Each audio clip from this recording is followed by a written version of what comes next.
All right, and we're back with another edition of the Scotty No Show. We were gonna go on a break, but then I heard that somebody was ending a wrestling podcast until January, and I decided, well, if Brandon Walker doesn't want to do a wrestling podcast, I kind of do. Right. Right. So, And I told you, I was like, no, you can't take a break. There's no rest for the wicked. So no, there isn't. So you're digging in the bottom of the barrel. So that voice you hear is, of course, Chris Hall, who are like the regular co-host, although I might just demote him to guest from now on because I don't know what he's doing right now, honestly. Ian told me that you are the best guest we've ever had. Well, I like Ian a lot, but he's obviously a terrible judge of character. But no, I like his stuff, and the older I get, it's just like, dude, you got shit going on. It's not my bobber. Go do, but you got to move forward. And like you said, if Brandon Walker's going to take a break, I'm like, I can talk some wrestling and some other stuff too. So let's roll. So yeah, he wants to concentrate on college football, and that got me into I think I'm more on the side of pro wrestling is more enjoyable than college football. God, I'm not going to argue with you. And, you and I had that conversation just briefly today. Like, I don't follow wrestling as diehard as I did when I was a kid. And even in college in the early 90s, I'm dating myself. I mean, it was must watch TV. I mean, we all got together and watched it, in the common room at UND. There was a bunch of us. And, but I think, I was thinking about it and I started looking around because you said wrestling had such a big weekend and it was on my radar, but it certainly wasn't, forefront. But then you start looking and you see what's going on and you see the social media and you see all this stuff and the buzz that's going on. I'm not going to say I can't blame you. I don't, Tennessee is my college football team. So that they haven't been relevant since Peyton Manning was there, or maybe T. Martin, I guess. So I have a hard time following some of it. I think some of it is because I got older. Some of it is I probably follow like SDSU, UND, NDSU probably more than, Ohio State or whoever. Obviously, after hating Nebraska for a long time, I'm now kind of a Cornhusker guy because of Nash and those local connections. I mean, I watched Nash clean thousands of pheasants down in Halverson's for years, and he's such a good kid, and so there's some interest there, and Joe being a friend and a good guy. But I think you nailed it today when you said wrestling's kind of having there's some buzz, but it might even be a renaissance. Yeah. And I think it's competition, between some rival, for a long time, there's always these spark up, flare up, guys are trying to put some money. But when you got Khan involved and all of a sudden he's like, you think Vince McMahon's rich? Like, I don't like, this is the second biggest waste of money I got after the Jaguars. Watch this, hold my beer and get on my jet, right? Or get on my 50 jets. So that competition stuff, right? I mean, and you start luring guys like CM Punk, like you brought up, and I didn't even realize it. I mean, that guy's electric. He's for a lot of kids, he's like the version of Hogan, or he's a bigger than life character, The Rock, or he was really good for a long time. So you start bringing that back, and then you see like Lesnar kind of starting to appear and make a comeback. I mean, those are answers to obviously CM Punk coming back and going somewhere else. So I don't think you're wrong, for sure. Yeah. The Khans also own Fulham in the Premier League. So. Right. Yeah, and that's the biggest team that we don't even know about. I couldn't even tell you what their colors are, but then it's like, yeah, it's Fulham, and then by the way, the Jaguars. Oh, and by the way, I have this AEW thing too. We just around with all this stuff, But you mentioned it. CM Punk is returning. He's going to wrestle at All Out on September 5th. wrestling against a guy by the name of Darby Allin, who comes to the ring with a skateboard. But not only does he come to a ring with a skateboard, who comes out to the ring with him? Sting. Really? Yes. So Wow. so we get CM Punk and Sting doing probably a stare off at some point. Oh, for sure. Who'd have thought you'd see that? I'm in. I'm trying to think of how I can get that on my non-cable household and who I have to steal from to watch that. I mean, that's, and I've watched a little bit of that AEW because I've got some buddies in town who are wrestling heads, and he's like, you're gonna like this. There's a lot of old school guys in here, and I'm like, whatever. And then Jake the Snake Roberts, what? Mm-hmm. Like, wait a minute, they're like Jim Ross, mm-hmm. like, oh no, all that stuff. Arn Anderson goes way back, even he was old when I was a kid, right? He main evented tonight. Right. Or his son did, and his son looks exactly like him. Right. And then throwbacks to like Dustin Rhodes and Dusty Rhodes, and you look at him and it's like, oh my God, you're your dad, right? Mm-hmm. So I like that portion of it where, there are times when Vince and his crew will reach back and get some of these guys and trot them out, but they don't seem to be as involved as they are with AEW. I mean, you look at these guys and their resumes and what they're doing for AEW. I mean, it only makes everything better. And then you take on the other side, you take somebody like McAfee who's got COVID. Yeah. But I started watching that again just because of him. And I mean, you want to talk about somebody who's absolutely electric, and every time he's on a camera or has a microphone in front of him, he's got me dying laughing, and is super smart and super aware, but doesn't really care and will just do anything and say anything. You're probably not right or not wrong that there's kind of a renaissance going on, and you bring up the word Sting, and I'm like, I'll watch. What the hell, I'm 48. I'm not the target demographic, but I'll sure as hell watch. Yeah, and if you think they're done, they've got another surprise coming in September. I believe they're probably going to unveil that surprise at the Dynamite show that they have. It's their weekly show on Wednesdays. When it goes to Arthur Ashe Stadium in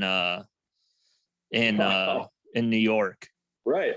What do you suppose it costs to rent Arthur Ashe Stadium for a wrestling event? I have no clue. But the guy that they have, I don't know if you know his name, but he does this. Yes. Yeah. Yes. Right. He's going to be coming in probably within the next month. Well, and I think they were doing that. Was that today or the last one where CM Punk just went, that's somebody else's shtick or something, right? Yep. Right. So, yeah, I mean, there's all this talent that these guys release, and now all of a sudden, if there's another gig in town, And we mentioned I don't know if we have mentioned actually, Jericho's possibly having his last match for a little bit. Right. So, you did mention SummerSlam. Brock Lesnar returned. Becky Lynch also returned, and not a lot of people enjoyed that. For as much as I followed it, I never really thought that she was all that great. Lesnar grew up in my country, up in Webster. We were at street. I might get in trouble for even telling the story, but I think I was about, I don't know, I was in college, and anyway, I had a 65 GTO that was liquid fast, and it was a nice car, and I had a buddy who was a monster who also had a really nice car, and I think it was a Chevelle, and we all went to Roslyn for the street dance, and Lesnar was probably a junior in college, and we're all sitting there, and it's my friend's band, Eclipse, was there, and we're all standing there, and Lesnar's got this girl on his shoulders, and he's like bumping into everybody, right? And he's kind of bumping around, and he bumps into this buddy of mine who's a big kid, and he wrestled, and he just turns and looks and goes, you guys might want to pack up the coolers and get ready to go. And he's the calmest, like, nicest dude in the world, and we're like, okay. And you could just see the fire in his eyes. This is, honest to God, true story. So we all kind of back off, and we were like getting our coolers, and our cars were parked on the edge of town, like facing out so we could get the heck out of there, because we were assistant kids and not necessarily welcome anywhere outside assistant. And my buddy, like, Lesnar takes this girl off his chest or off his shoulders and sets her down. And my buddy grabs Lesnar from behind and grabs his shoulder and just goes, whah, and dots his eye. And Lesnar goes down to one knee. And we all just run. Like, we're running as fast as we can. And I jump in the car with like 5 of my buddies, and I get in my GTO, and we go to Pickerel Lake Lodge, which is like this kind of famous, infamous, awesome little place to get, like, they have their own Pickerel Lake iced tea, like Long Island iced tea, and they got good food. But we knew there would be nobody there because there was a street dance in Roslyn. So we all go that way, and we're all meet up, and we're in the bar, and we're like having a drink, and my buddy comes with his Chevelle, and all the guys bail out, and we're all sitting there, and we're like, oh my God, we're just waiting for a bunch of guys to show up and beat the crap out of us, right?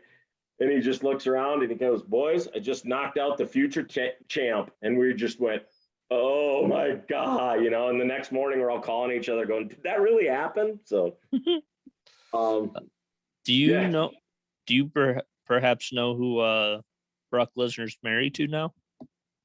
No, but I should. They live in Canada, right? Don't they have a place, like a really big branch up in Canada? Yep. Do you remember Sable? I knew that. I knew that. Damn you.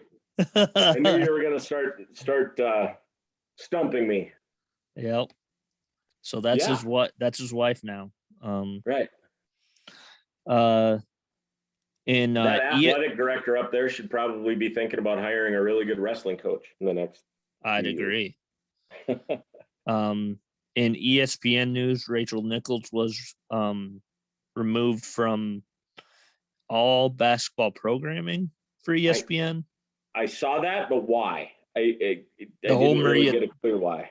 The whole Maria Taylor thing. Oh, right. And the jump got canceled. You know, hopefully, you know, my acquaintance kind of a little bit, Robert Ory finds something to do to occupy himself with. I saw I'm sure he'll be fine. Oh yeah, he'll be fine. He's fine. He could probably go play in the big 3 and be one of the best players still. He has his own podcast now. So, right. Yeah. Yeah. Yeah. And I've always kind of liked Rachel Nichols. I mean, she brought something to the game. I also like redheads, but that's beside the point. True. But, you know, there's a lot of kind of those talking wonks, and she always seemed to kind of be on top of it and had good sources and kind of did some work. So, you know, I don't know. It's just a tough deal. It would be hard to be a national broadcaster in just about anything. Yep. I mean, you know, besides something like Jack Morris doing what he did, like, oh my God, you know, but it's just everybody's watching you all the time, and everybody has a voice now. You know? I didn't think that Jack Morris thing was that bad. I know that sounds terrible to say, but I didn't either. I knew what he was going for. Right. Yeah. And it's, you don't want to say old school, but I mean, when Jack was even my age, you know, that was okay, or not okay, but you certainly weren't going to get fired for it. And it, you know, is it for the better? Probably, you know, and Otani handled it super, you know, classy, and he's just like, I don't care, you know, but we were talking when this came up, I was like, man, it wasn't even, you know, 10, 12 years ago, there was a box of candy, and it's the company that makes lemon heads and Boston baked beans, Cherry Chan's, and there was a little Chinese guy on it, and, you know, we didn't think anything of it, but now, oh my God, you know, so that it's just tough. It would be hard to have cameras on you all the time, and everybody watching what you say, and frankly, everybody's out to get you, right? I mean, so I have a question for you. Just go back to wrestling really quick. Yes. So CM Punk had a good run, and I was always a Intercontinental belt guy, and I don't know why.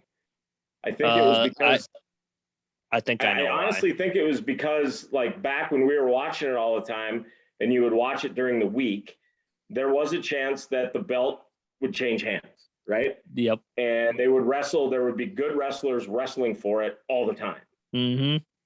So I think that's why I always liked it. Who's your favorite Intercontinental champ? Oh, that's tough. I've got two. And I don't even, well, one I know why, but I mean, it's hard to argue against Savage. It's really hard to argue against Savage. Ric Flair at 56, letting him win it. Yep. Although I would say Mr. Perfect would be up there for me. Wow, yeah. That's a good answer. Rey Mysterio. Ooh, yep. Like when he won it. I was never a big like lucha guy, but I always liked him. And for some reason, I always liked the Honky Tonk Man. Oh, yes. And I mean, it was so shticky, but at the same time, it was like, yeah, you're going to let these guys, these guys that get to a certain level and then, yeah, we'll let him have it, for a while. But yeah, I always liked the Intercontinental belt and you brought up Sting and I remember, I think he probably won it for the second or third time, maybe. And like a bunch of my buddies just booing, like, come on, like he's already won the heavyweight title. Why is he coming back? And why are they letting him win that? And it's just like, well, maybe he's trying to get out of the doghouse or something, Are you talking about the United States title? No, the Intercontinental. I know, but Sting never won an Intercontinental title. Didn't he? No, I thought he did. Well, maybe I am thinking of the US title, yeah. Yeah. But when it comes to that U.S. champion, I mean, the first person I think of is Goldberg, but that was because he, and that's another thing. Goldberg at SummerSlam looked every bit of 54 years old. Right. So, yeah. But in NFL news, there's been a lot of movement. Well, a little bit of movement. Sony Michel got traded from the Patriots to the Rams. For like 2 bags of footballs, right? Basically. And Teddy Bridgewater and Trevor Lawrence are now your starting quarterback for the Broncos and Jaguars. The Sony Michel thing, he's got to be in the doghouse, right? I mean, he must have done something and because what did they get? Like a 6th and a 5th, or I just saw I don't know. Like 2 bags of footballs, right? Yeah. So it's not Belichick is not a guy that's going to say I have too many of something, so I'm going to trade him for nothing. So he's got to be in the doghouse. Must have done something. Is my, if that's the case, why hasn't he traded Cam Newton yet? The man's on the COVID list. Right. Maybe and he thinks he needs and he hasn't been vaccinated. So yeah, which Trevor Lawrence, I mean, I would like to see the Vikings get Minshew. That would be awesome. Ooh, that would be fun. Yeah. But if you're gonna start Lawrence, I mean, you look at the Bears. Mm-hmm. Do they have a good enough line to let Fields go? Their line is probably better than the Jaguars. Right? Oh, speaking of them, I love Andy Dalton for what he said. I'm a ginger guy, man. I mean, I love that. But you know what you got, right? Yeah. I mean, so yeah, I guess you take somebody like Lawrence and the Jaguars. Do they think they have a good enough offensive line to protect him? Because if you don't, you're just going to end up with a car situation and just have a kid who's gun shy within a year. They just lost their running back too, though. Travis Etienne is out for the year with a Liz Frank fracture. Right. I don't know. But I'm a Teddy guy. I mean, he had my heart, and when that knee blew, man, I was devastated. So, I hope he goes into Kansas City and sticks one in their ear. It ain't gonna happen, but I hope he does. Yep. Gavin Weir threw another no-hitter for the Sioux Falls Little League team tonight. Unbelievable. Unbelievable. That's his second no-hitter. I believe the only team to have hit off of him this summer is a team from Rapid City, and I believe Weir is actually from Rapid City originally. I think so. And little of note, or big of note, Pierre played them, and Weir played, and my buddy's kid, Scott Simpson's kid, Charlie, went 1 for 1 with a walk off him. Really? Yeah. Nice. Kid, Charlie. What that weird kid is doing, I mean, you watch it, and I got into a debate a little bit with some of my friends and ex-coaches from Siston, and they're like, we played midgets, would be about that age. And they're like, oh, we could have hung with those guys. We could have hung with those guys. And I went, you're out of your mind. Sioux Falls, that pitching depth is just crazy. I mean, they've got 8 kids that could literally go out and throw a no-hitter at any time, and 2 for sure that they've shown they can do it. And what that kid, where he hits he throws hard, but he hits his spots, everything moves, nothing shakes him. I mean, it's, I think I was watching today and somebody goes, well, when's the last time you saw a performance like this in Little League? And I was like, it was Danny Almonte, but he was 24 years old when he was doing it, right? Or Monet Davis. Right. But this weird kid is just, I mean, the athletic ability is impressive, but it's just nothing shakes him. He's just like, nah, I know I'm really good, and I have the faith that my teammates can do it, but I really have the faith that I'm going to do it, and nothing rattles him. And he just goes and hits those spots. And it's, I mean, the first one was unbelievable. And even looking at all the, the regions and coming up, and it is all what he did this summer, but just on that stage, right, just to go out and do it is just something like jaw dropping. It really is. And it's so cool to watch. And so, it's, yeah, almost unprecedented. How long do you think it is until some pitching coach from a baseball academy in California tells him to come out there? Probably already happened. Yeah. It probably already happened as they were going to Williamsport, but now all of a sudden the offers got really even more so. Yeah.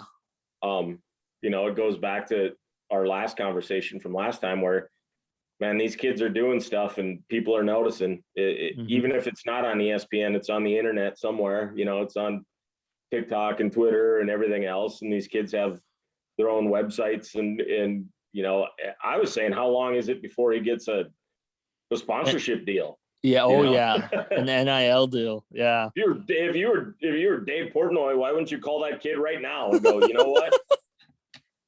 We're putting Barstool on you. Get a Barstool tattoo at age 12, and let's go. Yeah. What he's doing is, at that distance, the kid doesn't miss, and it's jaw dropping. It really is. So good for him. I mean, wow, and good for us. I mean, it goes back to the conversation we had last time again about South Dakota and North Dakota athletics and Division I and putting that spotlight on it and going, hey, we've got some good athletes here too, folks. UND, USD, NDSU, SDSU, there's plenty of Dakota kids playing on these teams, making names for themselves. And whether it's a quarterback getting drafted first by the Eagles, or a quarterback getting drafted first by the 49ers in the first round, or Easton Stick, or Goddard, or whatever, there's kids here that if you give them a chance, they can do it. And Weir's doing it on the biggest stage at age, 12, 13.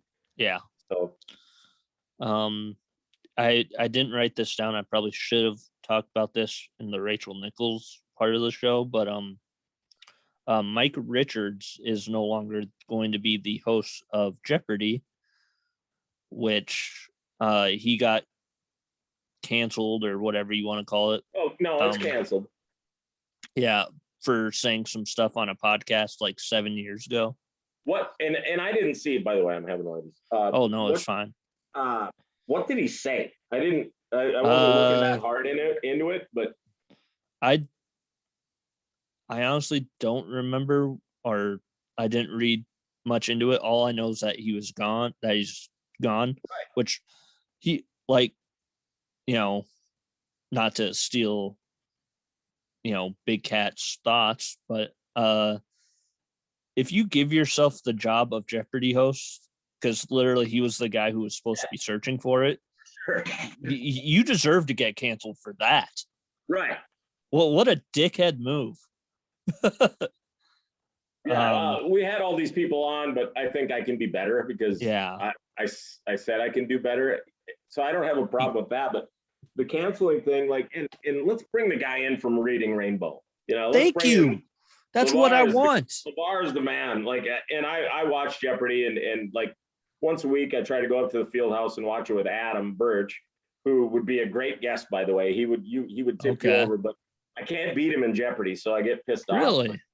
Oh, his mind is just everywhere, and he never forgets anything. But we were talking about that, and I'm like, LeVar's, I mean, how much more does this guy have to do? He was in Roots, for God's sakes. I mean, the seminal miniseries of my childhood, and then he did Reading Rainbow, so then I got to learn from him, and then he was Star Trek. And it was just like, and he was awesome at it, right? Mm-hmm. I mean, and don't bring in Blossom, for whatever that's worth. But if you're going to have somebody do it, I mean, I thought he was great. And but yeah, to try to give yourself that job and then just get grilled because you forgot to, or you said something shitty 7 years ago is awesome. So let me see what he said here, because I feel like we need to. The whole Blossom thing. Oh, he is staying on as a producer, but he's ordered to take sensitivity training. Okay. But by the way, Blossom Miam Bialik, she has some problematic stuff in her past too. But then again, so does everybody. Yeah. But God, there wasn't that stuff around when I was young. Oh goodness. I've beaten. I'm done. I'm a terrible human being. It would have just proved it. Yeah. But no, that Big Cat's point, like if you're going to steal something from somebody, Big Cat is probably a guy that is usually the everyman when it comes to that kind of stuff. And he's usually right on point. And he certainly is there. I tried to skim through Fox News, but it's Fox News, and that just gives me a headache. Anyways, before we get to our next topic, Rough and Rowdy is this weekend. You can get it by R&R. I'm sure once the football game gets over, I'm gonna go home and watch the replay. Right. That's Friday at 8 p.m. Eastern. That's 7 p.m. Central. I bought one of those one time, and it was awesome. The 20 fights, right? And just I'm intrigued about Pac-Man Jones getting into a boxing ring. That guy's gonna kill him, isn't he? Bobby Lang, but Bobby Lang's gonna kill him. Yeah, right. He's a real deal. I mean, he's gonna destroy him, and just that alone, is probably worthwhile. But I bought one of those, and then I think we bought the one of the Paul brothers when he fought. Yeah. I watched that, and that was brutal because the undercard and stuff was just terrible. But these Rough and Rowdies, man, those guys are crazy. I mean, you got everything from trained boxers to just cranked up hillbillies just going at it, and I love it. And with those guys giggling in the background, and like I think Roan is probably one of the most ingenious, and Caleb Presley too. But Roan, like if you ever get bored, go and watch some of his old battle rap stuff. Yep. Jaw dropping. When he did that thing, I think it was against Sharon, who has is it ADHD? No, he's autistic. Oh my, yeah. He flipped it on him and said, "How come like the whole last battle verse was like he went through the like clinical definition of being autistic and how it should totally translate into being the best rapper ever." And then Roan was like, "Man, I want to be autistic because I would be 10 times better than I am now, which is 10 times better than what you are." and it like jaw dropping, so brilliant. So you got those guys doing that stuff, and it's not just the cheap laugh and stuff, but they come up with stuff, and they do their homework, but they're so smart at it, right? Mm-hmm. And it like it's not always the easy joke. They take plenty of those easy jokes, but sometimes they'll reach back and get something, and you're like, whoa, 5 minutes later, you're kind of looking, going, that was one of the best lines ever, and I missed it, because I had to think about it. So I love that stuff. My favorite thing that they did in the last Rough and Rowdy was they had Nick and KB there judging the ring girls. And there's like a pregnant ring girl or something. But at the end of the show, they had them all in the ring, and they had Frank the Tank with them. And I think it was KB that was like, and she has eyes like chocolate, and Frank the Tank was trying to be his hype man. It says like, she likes chocolate. Yes, like, because he couldn't hear. Yeah.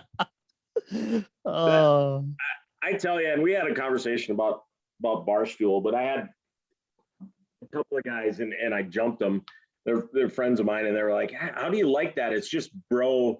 It's just a bunch of bros. And I went, there's probably 2 bros on that whole staff. It's just every man, and it's common. And one of them is named Billy Football. Right. And he's just, a big innocent duh. But he just has this cast of sort of like super, he's got a way of picking talent, obviously, and he goes with his gut. But all these people are so strange and almost misfits to a certain point, and how you get them to survive and get along and do all these things, but then just create this content that just, oh my God, they're going to play skee ball. I got to watch. Oh my God, they're going to do a broad jump. I'm going to tune in and, oh, we're going to have these, have these idiots go and just travel all over, and the guy's got a lazy eye, and he cooks, but he doesn't really cook anymore, but he used to, and he kind of, and it's like somebody in the next couple of years, if you're a college kid and you wanted to do like a master's thesis on broadcasting or like social issues or whatever, I mean, you could take that crew and write it, and it would write itself. I mean, it's so good. And just the dumb content that you watch, and I find myself dying laughing and going, this shouldn't be funny and this shouldn't work, but man, it sure does. And like today on the Yak, they had the final O'Daniac rankings, and for Tyler O'Day, who they lost to a freaking building. As Dave would say, lost him to the Empire State Building. And I mean, that what idiot is going to sit and watch some guy rattle off 50 names of people that he doesn't know? This guy right here. Me. But not only that, I mean, people talk about how bro-y they are. They have a lot of really good, really funny female talent. Oh, for sure. That goes very unrecognized, I feel like. Like Casey Smith is awesome. Kate is awesome. Kelly Keegs, I enjoy whatever she has going on with Vibs. I don't know what the hell what's going on there. Yeah, is that for camera or for not? That's even better. But no, you're right. You're for sure right. But I just, my argument was there's no bros there. There's a 450-pound guy from New York who just thinks the world is out to get him, and he's one of the best talents. You got a guy like Marty Mush who probably should be in jail or in a home somewhere, and that's electric, right? And he was all these misfits, and they all fit together, and I love it. And I'm not the demographic like you are. I'm 48 years old, and I watch it, and I can't get enough of it. So the most bewildering thing about Marty Mush is that he was like in Central Intelligence or something like that. Right. Like, well, that idiot got this brain, right? And you could have said he was in a think tank somewhere, and you would have been like, well, of course he was, because he's got this brain, the numbers and all this stuff. But He can't brush his teeth. And they hired a guy last year based off of his resemblance to a video game character. Right. And, Coach a made up video game character. And then the kid that they hired, was he a Phillies fan or whatever? The kid with the big red hair and the bushy hair. They haven't done anything with him, but like the kid caught a baseball or something, and Dave hired him. But I think he's still in high school even. Oh, I know what you're talking about. Yeah, big fro, right? Yeah, he was out in like San Francisco, I think. Right, that's what it was. It was a Giants fan. Yeah. So, I mean, it's just, and the way he defends himself, and it's all people just attack him, and he's like, "This is comedy." Yep. Right, and everybody takes himself so seriously, and as he's sitting in his Nantucket summer home, bragging about all the Bitcoin he has and stuff, but at the same time turns around and gives away millions of dollars to like struggling. I mean, that guy plays like 4D chess, and we're all playing tiddlywinks, And honestly, the best thing that they do is the dozen. I learned more from the dozen than I ever thought I would know. Right. Did Trista cheat? Oh, of course she did. Yeah. But right. the crazy cheat knowing she would get caught. Of course she did. Right. But I mean, do I think she's going to be banned the entire season? I think at some point she might come back. Absolutely. Because I think come back. I can't believe we're talking about storylines for a trivia show. But it's wrestling. It's like wrestling. You're a wrestling guy. Come on. It is. But I mean, Brandon wants to leave the experts, and he wants to go to the Misfits and replace Hank. So does Hank go to the experts, or do they get a different kind of expert that likes to Google things? Right. So yeah.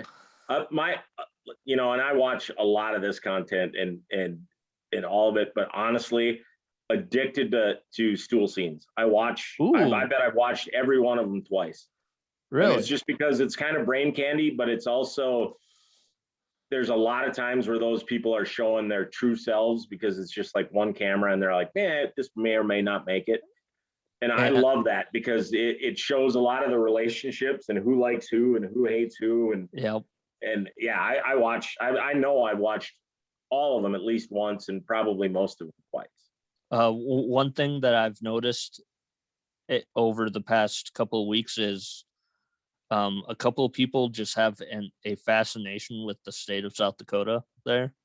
Oh, yeah. KB has mentioned Sioux Falls, South Dakota on multiple occasions. Right.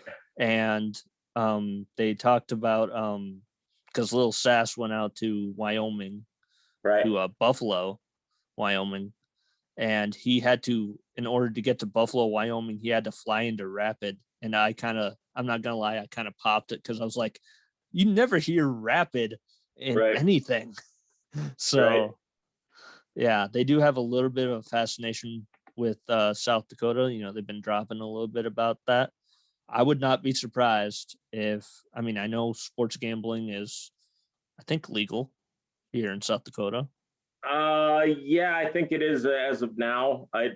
My buddy Lee Harstead is the Deadwood Chamber of Commerce. I could probably text him. I know he's up, but I know there's several casinos that are getting ready. If they're not up and running, it's in the next days, right? I would not be surprised if someday we have a Barstool Sportsbook in South Dakota. Right, 100%. And that's, it's all the better for us. So yeah. Let's talk a little bit about music. Kanye West still has not released his album, but apparently he is having an album release thing. He built his childhood home. Yeah. He built his childhood home in Soldier Field. So I saw this and I thought you might bring this up. Imagine I don't think gall is the right word, but just the cojones. There it is. Right? To go, this is what I'm going to do. And I'm going to make this make sense to people. Because, it's not like I like his music. It's not my, I'm not, again, the demographic or anything, but every time he does something and I go, that is the most obscene, ridiculous, stupid, like hubris kind of thing. And then he does it and you're just kind of like, son of a bitch, he got away with it, or he did it. He pulled it off, to build your house, your childhood home in the middle of Soldier Field. Like, I'm just surprised he didn't do it out of Legos or something to prove some point, right? I think of dumb stuff and to do dumb stuff, something like that would never cross my mind. No, right? no. But why? What's the point? Well, he's from there. He's from Chicago. Right. So he's putting his foot down and saying, this is my home. This is, I'm going to do it here. Sure seems like that money could be spent better elsewhere, but we could say that about a lot. Yeah. And his the album, I think, is called Donda. I think his mom's name is that. Right. Yep. So I discovered somebody today. His name is Sam Williams. Okay, so I went out and listened to some of this, right? What did you think? Okay, I'm gonna cheat because I wrote some notes down. Okay, that's fine. So the first one I listened to was Hopeless Romanticism. Yep. The song itself is okay, but to label that country music I have a problem with that. I said it's country / singer-songwritery. But he even hashtagged it as country music, right? Okay. And to me, it's it's not even like the state of country music or the state of music that gets played on the radio and doesn't get played on the radio. Like, so you look at Elvis or the precursors to Elvis. Elvis brought rock and roll music to the masses, right? Because he was white. Rock and roll music has a certain syncopation. It's not even a sound. It's a rhythm, right? I mean, you can't argue with that. There's a rhythm. Country music has very much a rhythm to it. There's certain syncopations and certain rhythms that are country music. And you take somebody like Florida Georgia Line or Luke Bryan or whoever the latest person we want to hate is in country music. And for better or worse, those syncopations, those rhythms are there. In that song, that is a hip hop song because those hip hop syncopations and that hip hop rhythm permeates through that whole song. Yeah. So you can call my chocolate lab a golden doodle, but she's still a chocolate lab, right? Yeah. But a couple of his other songs, I mean, like, and you don't have to pigeonhole yourself. I guess that's our job, to pigeonhole people. But like it's Bullet or Bullet Blues. You're right. That song is great, right? I mean, that's a country song, and it has stuff in there that I might not like as a like whether it's auto-tune or whatever, but the lyrics themselves, the rhythm and stuff, I'm like, this kid's got some serious talent, and to be able to do both of those songs, and he's writing them himself, and he's big hand in producing them and stuff. Good stuff. I mean, imagine on your first album, given yes, his father is Hank Williams Jr. Right. But imagine on your first album, you get Dolly Parton to sing with you, right? And so you get Keith Urban to play guitar for you, right? And you can hate Keith Urban all you want, but he's an unbelievable country guitar player. I mean, oh my God. So is he and Hank 3, are they full brothers or do they have different moms? You know that? Wait, what? So Hank Williams Jr. is Sam's dad, right? Yes. So, but there's Hank the Third. Have you ever listened to any Hank? I have not. Stuff? I have not. Go listen to it. He's a troubled soul, but man, can that kid wail. So I don't know if they're full brothers or not, but it's Hank. He goes by like Hank 3 or Hank the Third. Okay. And like him and Shooter Jennings. Yep. Who I love, but those guys like kind of chummed around and they went on tour, and I think they got in a bunch of trouble. I mean, they're, like I said, that doesn't surprise me. I just didn't know if they were full brothers or not. But the stuff that he's doing, like that first song, like you pointed out, and I listened to it, and I was like, this is by no rhyme or reason is it a country song, and it's not because of the lyrics or It whatever. reminds me of Jason Mraz. Yeah, that song for sure. But that's the syncopation. It's the ba-dup, ba-dup, ba-dup, and that's not country music. Country music is old wine, women, or old dogs, women, and children and watermelon wine. Tom T. Hall, right? We'll get to some country music here shortly, but before that, we have a couple of rock related topics. Charlie Watts died. He was I believe the drummer for Rolling Stones. 82, something like that. Yeah. Are you a Rolling Stones guy? Yeah. I was probably more of a Beatles kid growing up, but I always loved the Stones. I got to see them once in the Metrodome, and I could have just as well been back home in Siston, a million miles away, crappy sound, but say I went to a Stones concert. Yeah, I mean, 80 years old and 79 years old, and you're still touring with probably one of the biggest 5 rock bands of all time. Now, granted, they had another drummer along with him and stuff, but the guy and I'm a drummer, and so like him and, it just was there and did his job, did it really well. And I got caught in 4 or 5 rabbit holes last night looking at it, and there's a story, it's fairly famous story, where he was, the Stones are partying after a show, and Charlie goes to bed, and it's like 4 o'clock in the morning, and Mick calls Charlie's phone, hotel phone, and says, drunk as hell, says, "Where's my drummer?" So Charlie gets up and puts on like just a beautiful tailor-made suit from like Lloyd's of London or whatever, and gets all dressed up and comes downstairs, and they're all sitting in the lobby getting drunk, and Charlie just freaking dots Mick's eye, knocks him out, and goes, "You're my singer. Don't ever call me your drummer again," and just goes up and goes back to bed, right? To do it for that long with those, you get bands that are around forever and there's 10 different permutations of it, but to do it for that long with that same group of guys and just, there's something to be said for that. And he was just a solid, consummate professional drummer. And I saw that and I'm just like, man, we're all dying, but then I'm like, oh wait, he's 80 some years old and can't imagine the miles he's got on that chassis. So yeah. Well done. Take your drum solo and throw your sticks and thank you, New York. Good night, and walk off, I guess. That's a band that, for a while there, it seemed like we were getting a bunch of music bio docs, like Bohemian Rhapsody and stuff. Right. I am surprised we have not gotten one of those for the Stones. Because can you imagine the stories you could tell about Keith Richards alone? Right. And I wonder, one, none of those guys need the money and they all have the rights to that stuff, right? Yeah.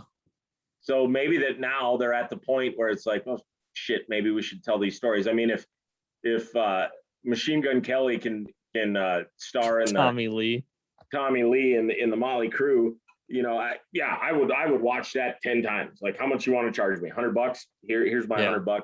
If you do it well, those stories would probably, curl your toes. They'd be so wild, right? Yeah. The Nirvana baby is suing the existing members of Nirvana and Kurt Cobain's estate for propagating child pornography or something like that. Yeah, I saw that too, and I saw the meme where the baby's holding like $100 bill in his. What a disaster! I mean, that is one of the most iconic. Oh, for sure. Album covers of all time. Yeah, especially for somebody like me who, and I don't know how much we got into this last time, but my brother graduated from Siston High School, moved to Minneapolis, and he was like, I'm gonna play in a rock and roll band in Minneapolis, and him and his now my sister-in-law, like for 20 years, they traveled all over America, and my sister-in-law traveled all over the country all over the world playing hard rock music out of Minneapolis. And he got to be friends with some of these guys. Like when Nirvana came through the first couple times in Minneapolis, way before they got big, they were staying at my brother's house. And when they went to Seattle, he stayed at some of their houses. And my brother's got a baseball bat that they carried in their touring van to protect all their stuff that, like Chris Cornell and Dave Grohl and all these guys signed, and then he would sign their, his band would sign their bats too. And so I distinctly remember I was, my brother listened to REM and U2 and God, Susie and the Banshees and X and Ecstasy and all these bands way before anybody in South Dakota had ever heard of them. And so I listened to a lot of that too. And I got to go hang out and do some of this stuff with him. And I remember I was a hair metal guy growing up in high school, but I distinctly remember like the day I heard Nirvana going, oh crap, this is like this is gaining traction in South Dakota. So that means it's got traction all over. And this is a totally different sound than anybody's ever heard. And probably not being that like clear or clairvoyant about it, but going, yeah, I think music is changing, right? Yeah. I mean, while it was rocking and it was it wasn't about getting high and getting laid and getting drunk. It was about, Jesus Christ, I'm miserable, but we can still do this, right? So I grew up around that a lot, and to see something like that, it's no different than, people fighting over Prince's legacy or whatever. If there's $1 to be made, somebody's going to try to do it. It just sucks, but yeah. I mean, the joke to be made here, and I guess I will make it. Dave Grohl did say he was waiting on a war. Wrong. The funny thing is with that, like when the Foo Fighters came out, that first album, I told my brother, and again, like he was in the middle of all this stuff, and I said, you watch, Dave Grohl will end up being more influential than Kurt Cobain. And he was, and he is. Right, and he is. And it was probably 3 years ago, my brother just put his head down and goes, you know what, you're never right about music, but you were right about this one. And I went, the guy's brilliant, right? He was obviously one of the creative drivers of Nirvana, and was just a little bit kind of behind the scenes because he was a drummer. But, as soon as he started doing that stuff and putting out those videos and the songs that he was writing, you knew he was going to be around for a long time. And then my brother was like, you listen to the new Queens of the Stone Age album? And I'm like, aha, I gotcha. Because now it's not just the Foo Fighters. It's also this, and it's all this other stuff, So yeah, he's definitely one of my like top 2 rock idols, So they wanted war. I was reminded of something. I watched it and I reviewed it last week. Did you see the Woodstock 99 documentary yet? Oh yeah, 100%. Yep. What did you think? I wanted to hate it because it's Bill Simmons. No, I'm not a Simmons hater. I just didn't, probably because I probably should have went. I really wanted to go. Really? But okay, I wanted to hate it, but it was good enough, but like your point of, you're like, oh my God, this was 20 years ago. And do people even know who did you say? Like, do people even know who Lit, or I can't even remember what you said. Limp Bizkit? Right. Limp Bizkit. And I'm just dying laughing. Right.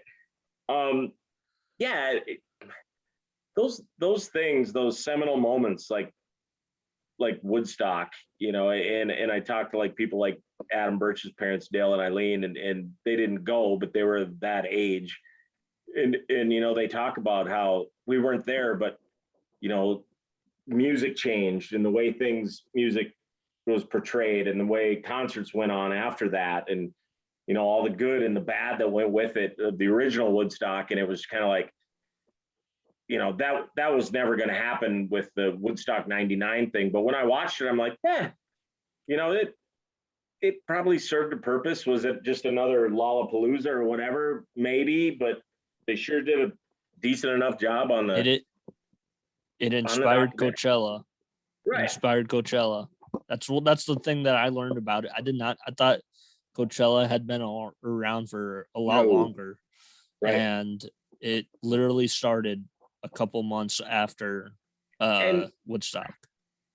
And even, you know, you look at the 90s, I mean, the only music festivals, I mean, there was some of that stuff, but it certainly wasn't at a national, you know, microscope. There was some of that stuff going on, but not to that level, you know. Like, I would gather that in 1992 or 1991, when I went to WeFest, when that was new, there was 30,000 people there for 5 days. That was probably one of the biggest music festivals that the United States has seen in a long time. I mean, they were doing some of that stuff, but it certainly didn't have that not prestige, but that, you know, now they're everywhere, right? Yep. So, you know, they were few and far between. Well, maybe not few and far between, but they certainly weren't at a level that after that, right? So there is one, I want to say it's in Milwaukee, that I really have been wanting to go to for a long time. I think it's called Summerfest. I've been wanting to go to that for a while. Yep. But and just going to Milwaukee in general is I love Milwaukee. Spring or summer is always a great time. I love Milwaukee. You can find a bowling alley and a cold beer and a loud girl anywhere in Milwaukee that you can sit down and talk to. They probably have, instead of water fountains, it's probably just Miller Lite fountains. Right. Yeah. And Miller Lite and pee fountains everywhere. Sturgill Simpson released a new album. This is that country part I was warning you about. Right. And it's great. It's great. It's fantastic. 4 times today. I bought it and kind of forgot about it. And then today I was kind of having a rugged day where I was going in about 4 different directions because we're getting ready to go to State Fair and I got a GFP commission meeting and all this stuff. So I put my headphones on and knowing that I don't think it's a concept album. It's a storytelling album, and it's telling, you know, one story. That's really hard to do, man. I know. Mean, not like you, but I went to school to be a writer, and there are times when I can, you know, get on my computer, grab a pen, and I can write just immaculately, and everything comes out clearly. And I've tried to write 1,000 songs, and I've written 3 that I've performed, and they're all about Busch Light and Boone's Farm and getting hickeys and, you know, my friends. And that's the reaction I want, right? The laugh when people are paying attention. But so to write one good song is really hard, but to write, like, to have that frame of mind where I'm just going to take this story and go from beginning to end, and the order of the songs that he's got, right? I mean, you could put them in a different order, take all those songs, whatever, and put them in a different order. But to have a song about a mule and then have a song about your dog, 5 and 6 need to be together. Song about how much you miss your woman, right? Yep. And like, I went back and listened to those songs like in that order like 4 or 5 times. He's like, well, I'm having a good time. I'm out here doing what an outlaw does or whatever, and I'm talking about my mule and how badass my mule is.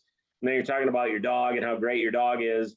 And then all of a sudden you're like, yeah, but I miss my woman. And I'm just like, oh my God, that's so freaking good, you know? And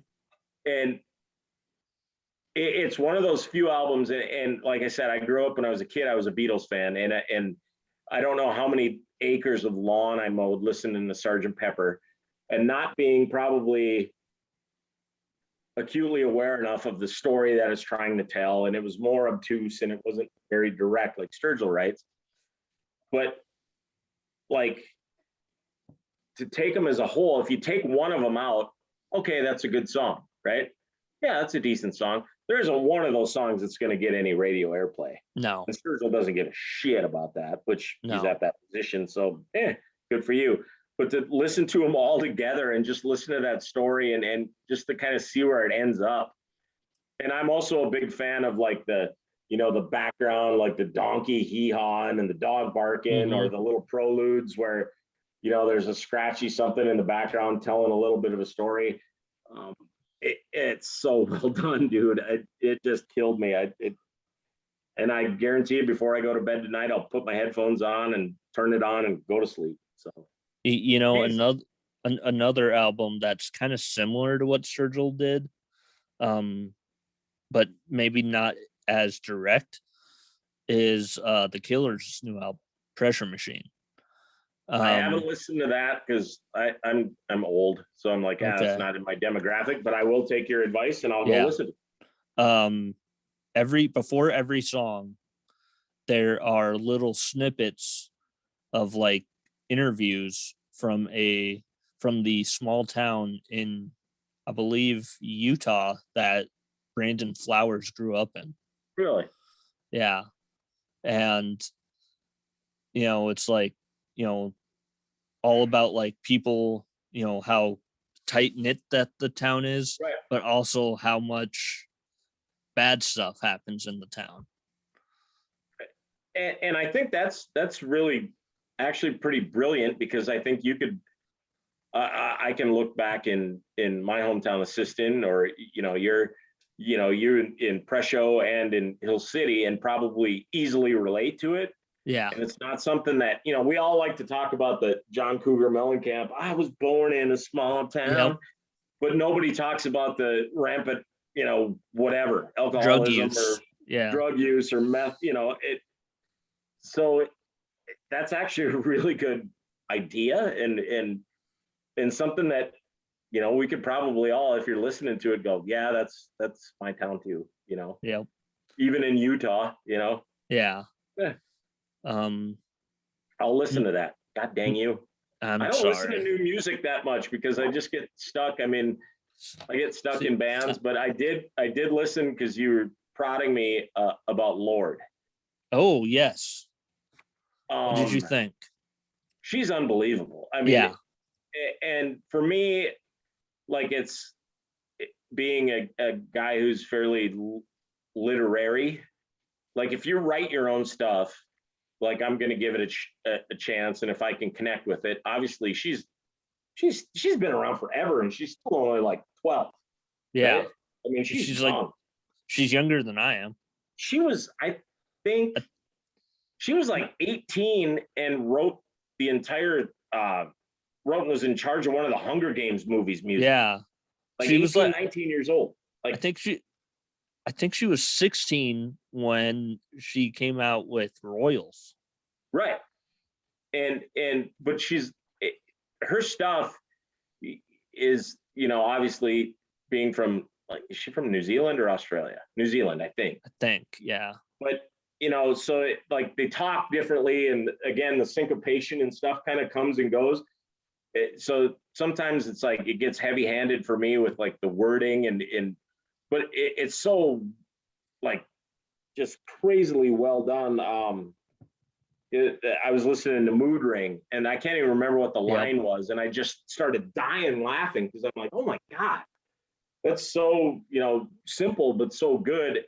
But she's such a chameleon. Like, if you look at her, like, you can't compare her to many, because she's not a pop star. She's a songwriter, but she is a rock star for sure. Mm-hmm.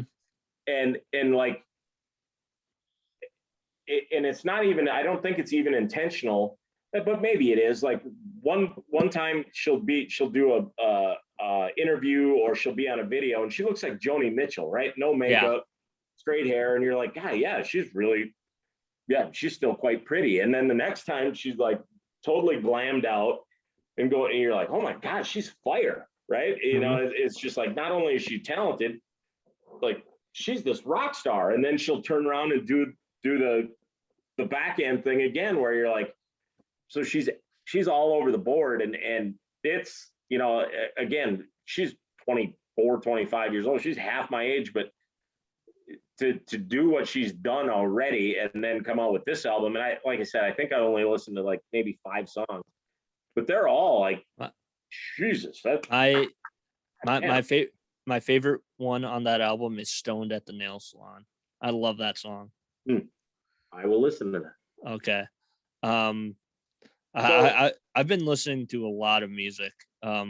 I listened to a new Switchfoot album, which I had not heard anything from Switchfoot since 2005.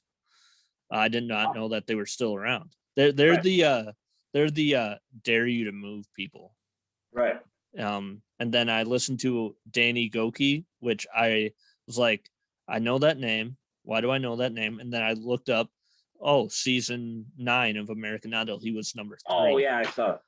And what also happened in that season was Ryan Seacrest trying to high five a blind guy. Yeah, I saw the clip. Oh my God. Oh, cringiest ever. yes. Yeah. But I was looking up new albums that were released this past week. I did not know that Kool and the Gang were still around. Huh. Still probably print some money there, right? Yeah. They probably got their own record deal. They're probably, got in with somebody where they can self-produce and stuff. And, you want to listen to some, go to YouTube and look up Kool and the Gang and go down that rabbit hole. There's some good stuff. And I mean, even like the funny thing is, like, I don't think it was Kool and the Gang. I can't remember what funk band it is that Dave Grohl, and maybe we even talked about this last time, where he like totally attributes some of his drum. I think it's Parliament Funkadelic. I think. Yeah. So go look up Kool and the Gang. There's tons of stuff to listen to that you'd be like, holy crap, that's really good, and I should have remembered that. All right. I got a couple for you if you're gonna listen to music. Okay. Jason Isbell is one of my favorites. Elephant. All of it. Listen to all of it. Go back and listen to some of the older stuff, even with before 400 or before 400 unit, and the like Drive-By Truckers. That, like, he was with them forever. So that's a gimme, because he's a writer and he will tear your guts out. If you're in the wrong mood and you listen to Southeastern, you might go jump off a building. I mean, but it so rings true so well. One of my favorite bands of all time that nobody really knows, and Roger Clyne and the Peacemakers, who were formerly the Refreshments, who did like Banditos and stuff. But Roger Clyne and the Peacemakers out of Arizona, like when they're anywhere close to us, we go and watch. Unbelievable, great songwriter. And he's more of my, he's my age, but like they were the Refreshments. And 2 years ago, we went and got to watch them in a backyard in Madison, because they do these backyard barbecue things where if they're in the area, they'll just show up and play in your backyard. Yep. One of my favorite bands by far. And then there's a Canadian band that actually became famous, viral, from a Gautier, that somebody I used to know, the Gautier song. Yep. And they have this big guitar, and they're called Walk Off the Earth. Ooh, they did that. God, they had a really good song that was like really, really popular in like 2012. I forget what it's called though. It's called Yes.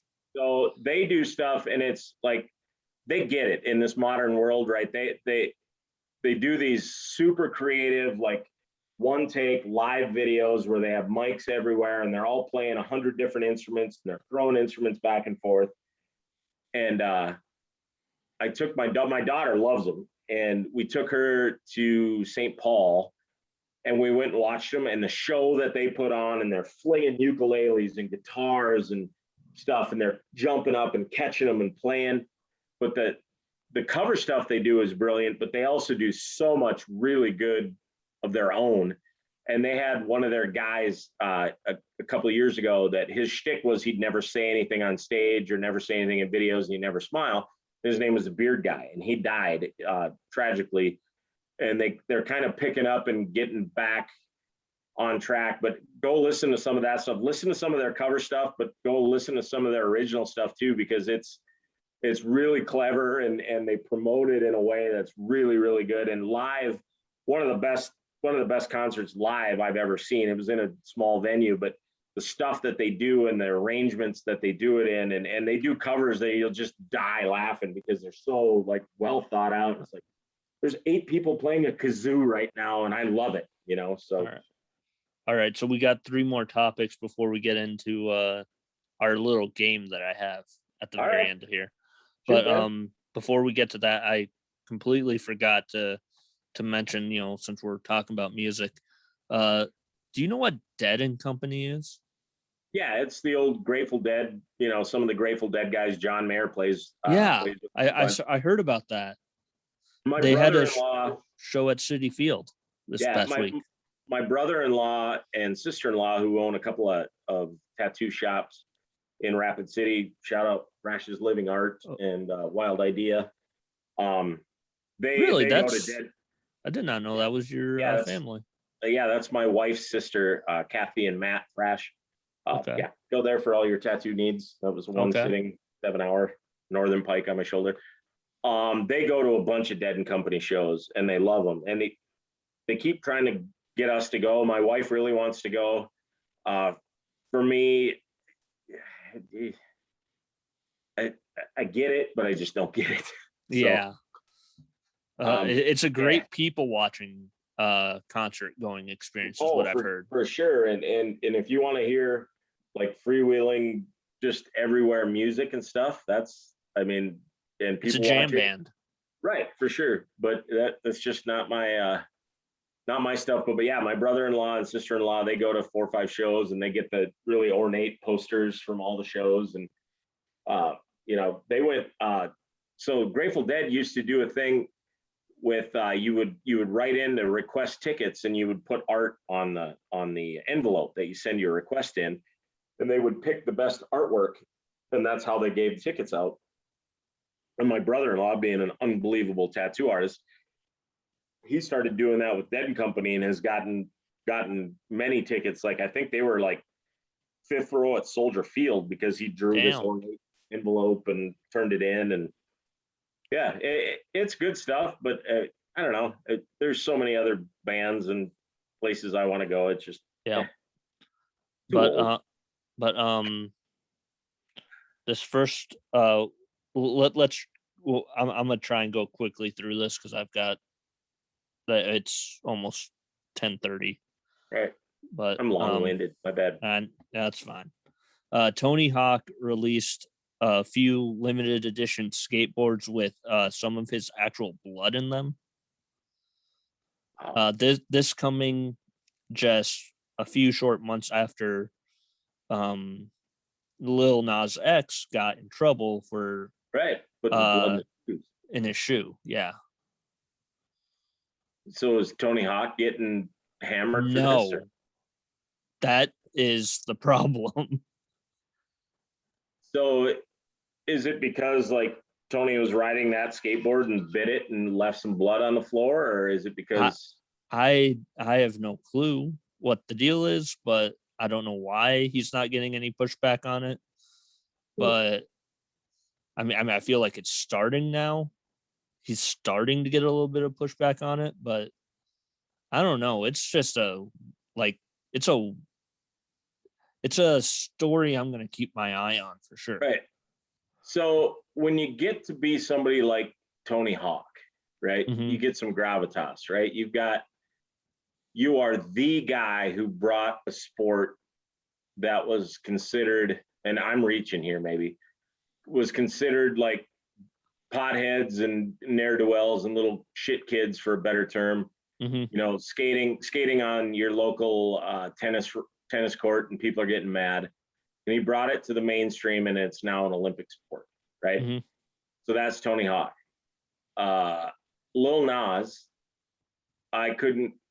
If he walked into my garage, I would have no idea who he was, right? You've never listened to Old Town Road? Yeah, I have, but I wouldn't know. I couldn't tell you what he looked like, right? Is that what it is, or is it a cultural thing? Is it a race thing? I don't know. I don't know, but Tony Hawk is the godfather of underground sports and the X Games and bringing all this to it. And like I said, I'm reaching. I don't know. I mean, to me, I would say if Lil Nas got in trouble, Tony probably shouldn't have done it either.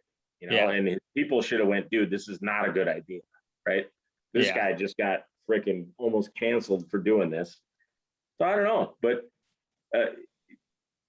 Tony Hawk is a cultural icon for sure. So maybe far, that's why he's getting away with it. So far, our governor has not tweeted about Tony Hawk, from what I can see, but she did tweet about Lil Nas X. Sorry, I had to put that out there. No, that's little trivia for you. Do you know what movie Tony Hawk kind of made his cultural debut in, so to speak? Is it the Dogtown Boys? No. It stars Hmm. Christian Slater. Wow. It's feel called like it. it's called Gleaming the Cube. Oh, right, for sure. Right. Yep. He That's is in cool. that. Huh. I got drunk with Tony Hawk on my birthday. Like literally with Tony Hawk on my birthday at Sundance Film Festival. Really? With Dave Matthews. What? Yes, Dave Matthews invited me to a party. What? Yeah, it's too late now. I can't tell the story, but Oh no, yeah, you can. I'll tell it quick. So I used to get, when I worked for tourism, we did this movie called Skins that filmed in South Dakota, and it premiered at the Sundance Film Festival. A good friend of mine, Chris Ayer, who's now a good friend of mine, but was the director. He did Smoke Signals. So we threw this party at Sundance because Skins was going to premiere, and nobody's going to believe the story, but this is honest to God truth. And so we threw this party for the premiere, and there was a Montana film, and it was a football movie, and I can't remember what it was called, but it was a Native American football movie. So we're doing this party at this awesome bar at Sundance, and it was down the basement. It was called the Rathskeller, and we're getting ready for this party, and it was right before the Olympics in whatever that was in Salt Lake in 2002. 2002. Thank you, Almanac, Sports Almanac. And so there was all this other stuff going on besides Sundance. And we're there and we're kind of getting ready for the party. And this bar made these unbelievable vodka sours that were homemade, and they would squish lime and lemon and put powdered sugar in them. And so it's like 2:00 in the afternoon. Our party's at 8. And all of a sudden, these guys walk in and one of the bartenders goes, "Hey, the bar's closed."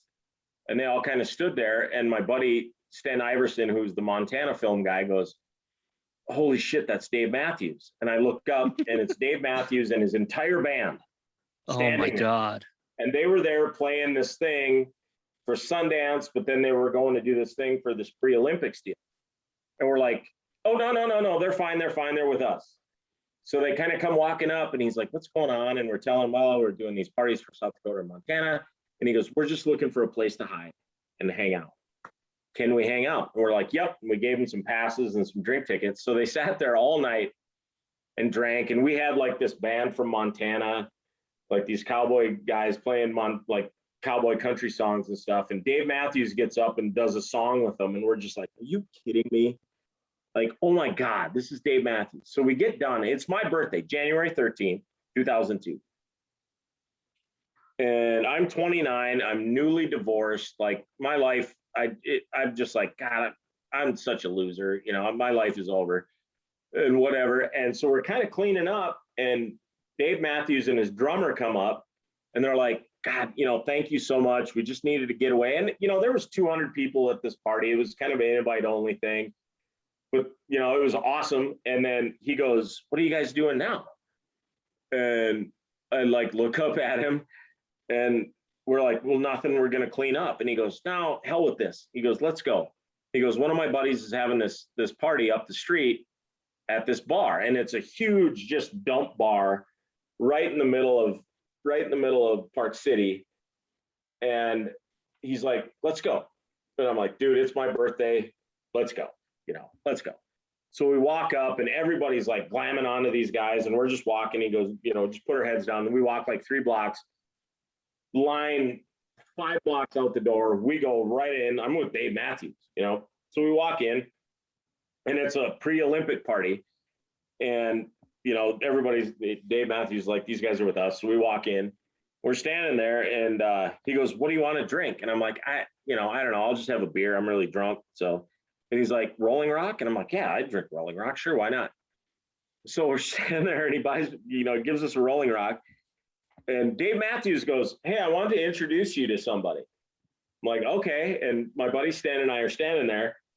And he goes, "Hey, Tony, this is Chris from South Dakota. It's his birthday. This is his buddy Stan from Montana.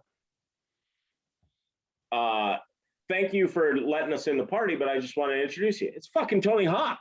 So now I'm standing there with Dave Matthews and Tony Hawk and me on my 29th birthday going, what in the hell is going on? And he's just like, hey guys, thanks for coming. He goes, I love Mount Rushmore, love Montana, blah, blah, blah, blah, blah. And both of us are just dying laughing at this point, going, are you kidding? Like, this is happening right now? And like 5 o'clock in the morning, we're still at this party. We have to still go back to this rat scaler and clean up and then try to catch a flight. And both of us are just walking down the street going, I might just miss my flight. I might just crawl into bed, try to clean up this bar. We got there and they had already cleaned up the bar. And some of our other friends were like, where did you guys go? And we're like, where did we go? Where did you go? We were with Tony Hawk and Dave Matthews. So, yeah, one of the coolest, like by far one of the most surreal kind of the next morning. You're like, that happened, right? And no, we got pictures of Tony Hawk. One of my favorite parts of the Woodstock documentary was the Dave Matthews clip where he's like looking out at the crowd. He's like, awful lot of boobies out here. Right. Yeah, right. And speaking of boobies, OnlyFans is not suspending its operations. And I said it was that whoever wrote that tweet or whatever should get a raise because it was like what I would have put down on paper or on screen was, my bad. You guys want boobs and porn. We will still have boobs and porn. But that guy or gal, whoever wrote that, I'm like, good job, well done. You're admitting you were wrong for deleting porn and you're going back on it. Well done. I mean, can't say I've ever gone on OnlyFans. Honestly, I haven't either because I'm, whatever. Yeah, I'm 48, but yeah, well done. There's people, I know all kinds of people are like, well, we're done with that and it'll just go away like MySpace. And nope, we're backing up. Yeah. Speaking of porn, today Ron Jeremy got indicted on 30 counts of sexual assault. So I can't believe it. Yeah, I know. Ron Jeremy. Oh my God. Shocker. What? Why? He's a terrible human being? What? Yeah. Iconic. John Holmes first, and then now Ron Jeremy, right? Yep. We're gonna do a pick 3 contest kind of here coming up soon. But did you see the Spider-Man No Way Home trailer? Yes. What did you think? It's weird. I wasn't a superhero Marvel DC Comics guy at all when I was a kid. The comic books I collected were very probably later in life, Ren and Stimpy, some of that stuff, Pee Wee Herman. Never liked superhero stuff. Now, would I watch the movies? Absolutely. Never a big fan. We got, for Christmas this year, my wife got the Disney Plus and some of the other packages for TV. Hammered through every Supernatural, Buffy the Vampire Slayer to Iron Man to Spider-Man. I hated Tobey Maguire and Spider-Man. Really? Tobey Maguire and Kristen Dunst couldn't convince me that they were on fire. If they were on fire, I just don't. You must have hated Jumanji then, if you didn't like. If you don't like Kirsten Dunst.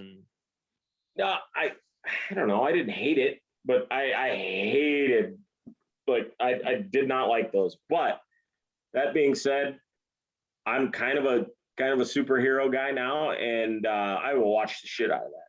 Absolutely. Yeah. My favorite part of the entire trailer is the fact that Alfred Molina is back as Doc Ock. Right.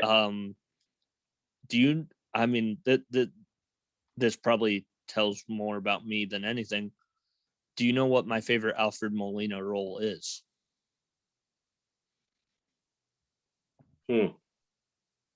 No, but I'm fascinated. I'll give you a clue. Boom, boom, boom, boom. Motorhead. It's Boogie Nights. Right. When he's right. Speaking of porn. Right. He's fantastic in Boogie Nights. I love that. I forgot that. Oh. So now we're going Not to a do Tobey Maguire guy though. not a Tobey Maguire. Have you seen Brothers?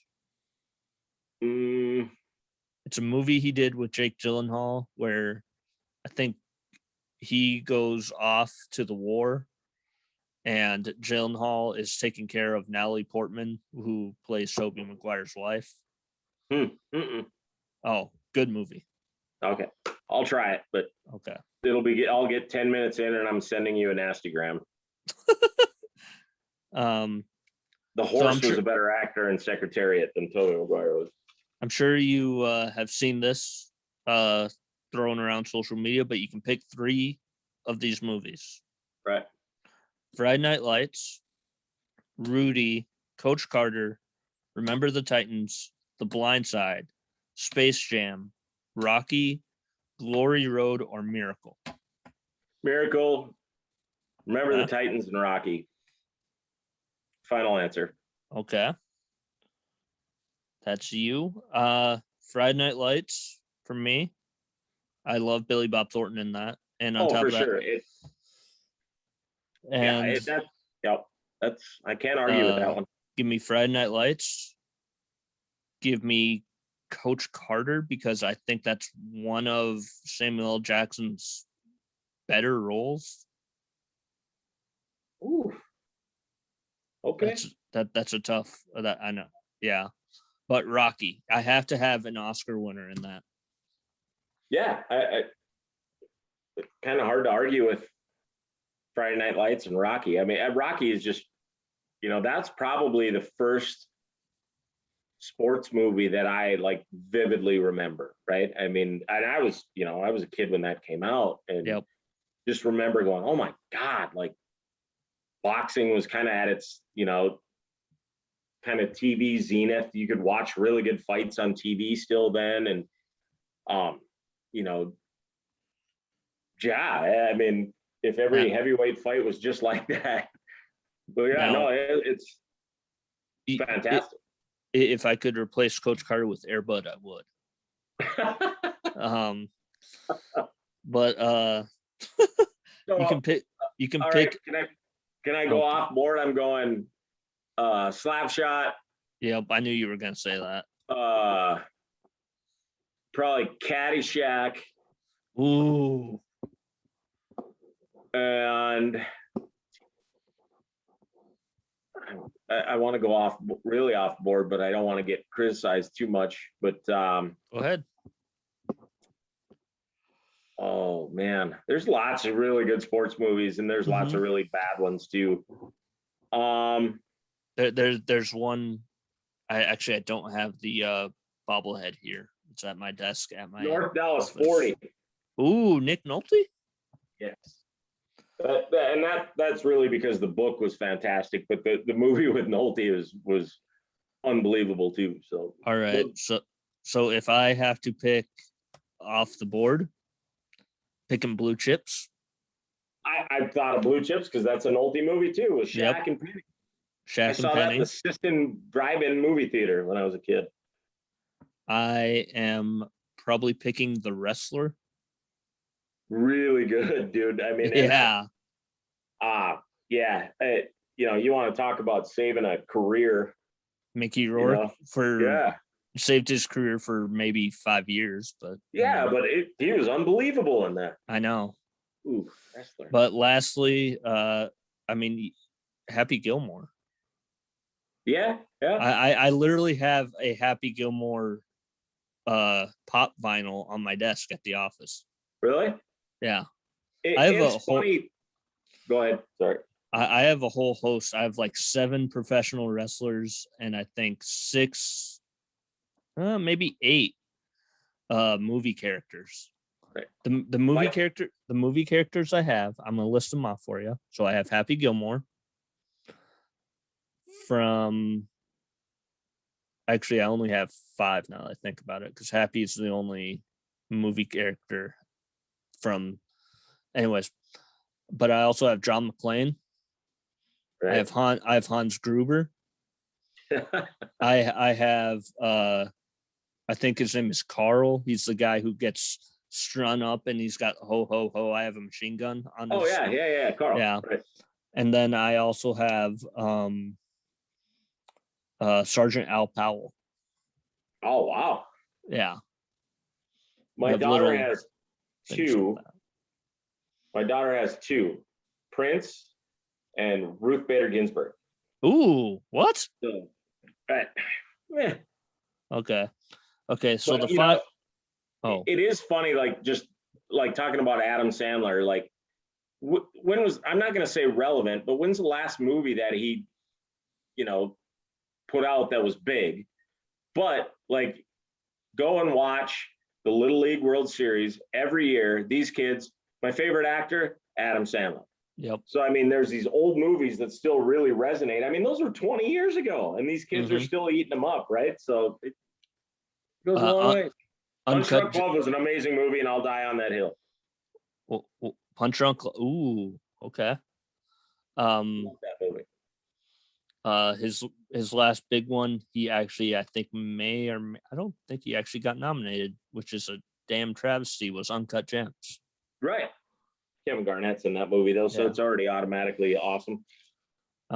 So anyways, so you can pick 3 of these TV shows: The Sopranos,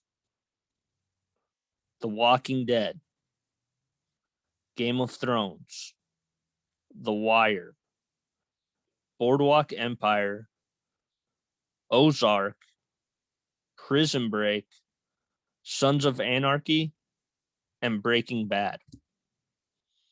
Breaking Bad, Ozark, Sopranos. Oh, interesting.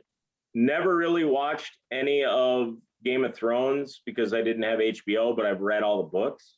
Okay. I'm sure if I sat down with Megan and Adam Birch and got to watch them, I'd watch the hell out of them. Yep. Sopranos is just game changer. Breaking Bad. I've actually never seen it. I'll be honest. I've never seen Breaking Bad. Just alone for the scene where they were trying to like take acid and burn the body, and they were in the bathtub. Oh, that's episode 2. Yeah. Right. I just went, okay, I'm watching this until they stop making it. And the premise of it, just unbelievable. I've watched most of those. Boardwalk Empire, I watched 2 or 3 and then was like, Steve Buscemi's an awesome actor, but I'm sure like if I'd watched Game of Thrones, it would be on the top of my list because that's kind of literary and fantasy and stuff. But I read all the books, but I never watched any of it. And it drives Adam and Megan Birch bat crazy because talk about a lot of nudity. Yeah, there's a lot in that show. Yeah. But I would pick The Sopranos, The Wire, and Sons of Anarchy, but that's just me.